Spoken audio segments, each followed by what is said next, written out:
Okay, so rumors or reports, they seem to be interchangeable these days when no one really knows the truth. Like when I was a kid, there was this seasonal scare of razor blades in apples or needles hidden in Halloween candy.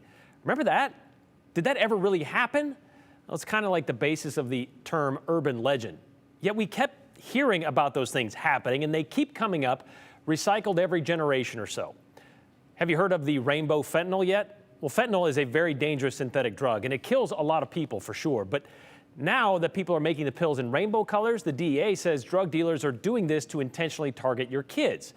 And now that has escalated to the fear of that rainbow ending up in a trick-or-treat bag alongside the other Taste the Rainbow candy. Is it legit, or is it, well, kind of a little less than a lie? Well, Andrew Bartline spoke with different police agencies and even some local hospitals today about this. And so the question is, are children actually getting their hands on this fentanyl, rainbow or otherwise? Well, from what we've been able to get confirmed on the record today, to be blunt, no, they're not. Okay. Which might be a surprise to people considering ISP found rainbow fentanyl in our state more than a month ago.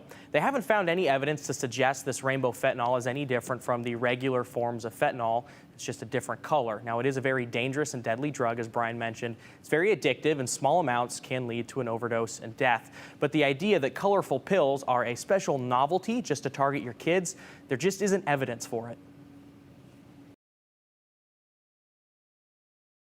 I personally have not seen any intel or intelligence that would suggest that children were specifically targeted. I mean, I haven't been seeing anyone coming in from this rainbow fentanyl, finding it at the park, any of those specific cases. I mean, we have had fentanyl overdoses in younger populations. I know that it's out there.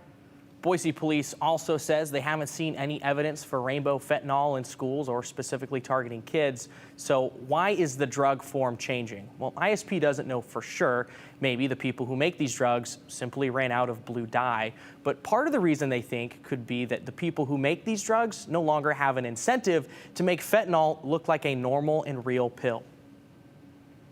Initially, when fentanyl hit the West in particular, it was brought here in pill form. So pills that were pressed and mocked up to look like oxycodone 30 pills.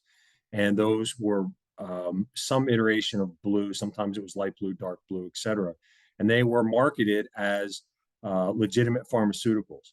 Well, nobody believes that anymore, that these pills that are being sold on the street as Oxy 30s, nobody believes that they're actually Oxy 30s. Everybody understands that these are fentanyl pills. If they weren't prescribed by a doctor and purchased at a legitimate pharmacy, they're fentanyl pills. I just think the best thing is to talk to your kids about being really aware.